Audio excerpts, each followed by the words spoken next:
बहू।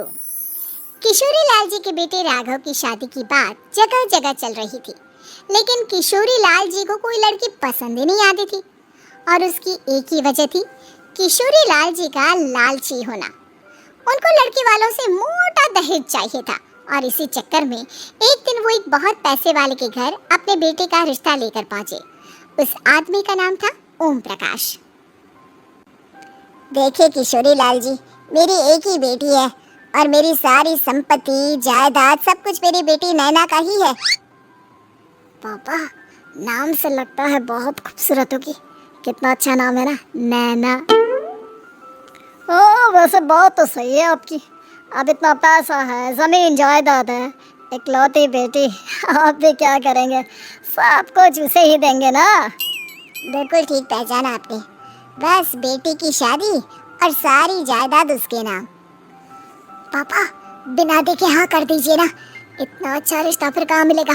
माला माल हो जाएंगे हम। मैं अपनी बेटी को बुलाता हूँ। अरे नहीं नहीं नहीं नहीं, आपकी बेटी का नाम नैना है, सुनकर ही लगता है बहुत सुंदर होगी। रहने दीजिए अंकल, मैं तो आपकी बेटी के नाम से ही इतना खुश हो गया हूँ कि उसे बिना देखे शादी करने को तैयार हूँ। अब तो मैं उसका चेहरा सीधे शादी के बाद ही देखूंगा। और इस तरह राघव नैना का चेहरा नहीं देखता और उससे शादी कर लेता है। शादी के बाद अपनी सुहाग रात पर जब राघव नैना का घूंघट उठाकर देखता है तो नैना की आंखें बंद थी। कितने खूबसूरत हो तुम नैना, जरा अपनी आंखें खोलकर मेरी तरफ देखो तो सही। नहीं, मुझे शर्म आती है। अरे, मैंने तुम्हें शादी से पहले भी नहीं देखा और अब अगर तुम आंखें खोलकर मुझे देखोगी भी नहीं तो मुझे अच्छा कैसे लगेगा? इससे पहले कि नैना अपनी आंखें खोलकर राघव की तरफ देखती, अचानक से लाइट चली गई और राघव नैना को पूरी तरह से देख भी नहीं पाया। अगली सुबह नैना राघव के लिए नाश्ता बनाकर लेकर आई। अरे ये क्या? आधा पराठा सेका हुआ है और आधा बिल्कुल कच्चा। ये तुमने क्या किया नैना? बहू, तुमने क्या आधा पराठा तवे से नीचे लटका कर रखा था जो आधा सेका है और आधा कच्चा? मुझे जितना दिखेगा उतना ही तो सीखूंगी ना पापा जी। जहाँ जहाँ मुझे नजर आ रहा था वहाँ मैंने सीख लिया, जहाँ जहाँ नहीं दिखा वहाँ कच्चा रह गया होगा। इसका क्या मतलब है? ये कैसा मजाक कर रही है तुम?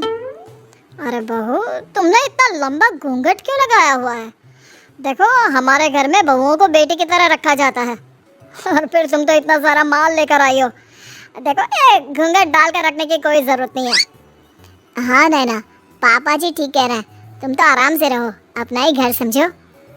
नैना अचानक से अपना घूंघट उठा लेती है। अरे ये क्या पापा, नैना की तो एक आंख फूटी हुई है।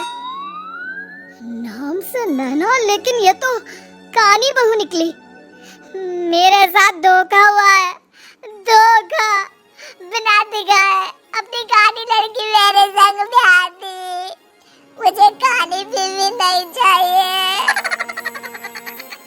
मुझे अभी ओम प्रकाश जी से बात करनी पड़ेगी। आखिर उन्होंने मेरे साथ ऐसा किया क्यों? अरे, आप लोगों ने ही तो पापा से कहा था कि आप लोग शादी से पहले मुझे देखना नहीं चाहते। अब मेरे पापा पर क्यों इल्जाम लगा रहे हैं? अरे लेकिन उन्हें बताना तो चाहिए था ना कि तुम कानी हो, एक आंख से तुम्हें दिखाई नहीं देता। किशोरी लाल और राघव नाराज होकर ओम प्रकाश को अपने घर बुलाते हैं। पापा जी, ये आपने क्या किया? शादी से पहले बताया क्यों नहीं कि नैना की आंखों में परेशानी है? अरे आप ही ने तो लड़की देखने से मना कर दिया था। और लेकिन आप बता तो सकते थे। आपको तो हमारी बेटी की प्रॉपर्टी चाहिए थी, वो भी पूरी की पूरी। अब क्या हुआ अगर उसे आधा दिखाई देता है? प्रॉपर्टी तो आपको पूरी मिल गई ना। अरे ये क्या बात हुई? मेरी शादी प्रॉपर्टी से नहीं, आपकी बेटी से हुई है। अब ये तो पहले सोचना चाहिए था, तब तो मेरी प्रॉपर्टी देखकर तुम्हारी जुबान लपलपा रही थी। लेकिन मैं कानी लड़की को अपनी बीवी बनाकर नहीं रख सकता। पापा कुछ करिए ना। हाँ करता हूँ। देखिए ओम प्रकाश जी, आप हमारे साथ ऐसा नहीं कर सकते। और तुम देखो, अगर तुमने मेरी बेटी से शादी तोड़ी ना, तो जो भी प्रॉपर्टी मैंने तुम्हें दी है वो तो पूरी की पूरी वापस ले ही लूंगा, और आधी प्रॉपर्टी तुम्हारी भी लूंगा।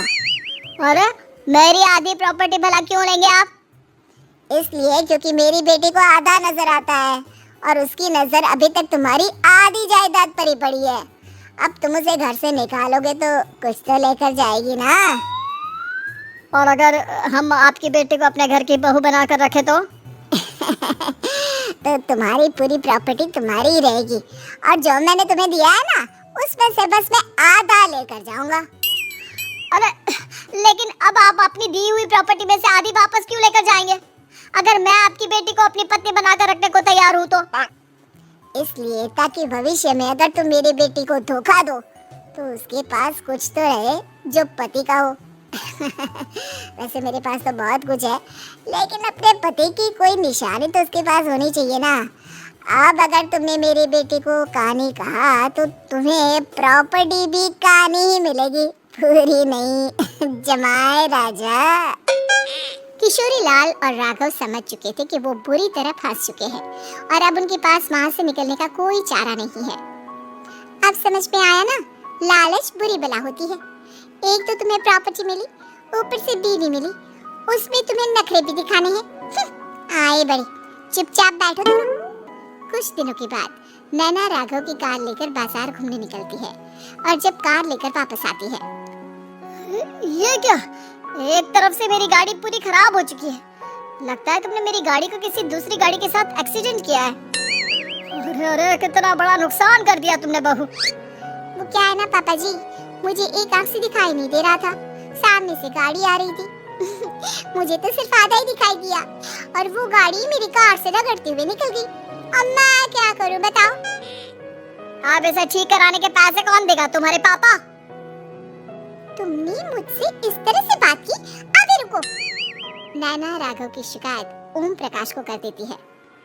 देखो राघव, अब जो मेरी आधी प्रॉपर्टी तुम्हारे पास थी ना, उसमें से आधी और मैं लेकर जाऊंगा, क्योंकि तुमने मेरी बेटी को डांटा।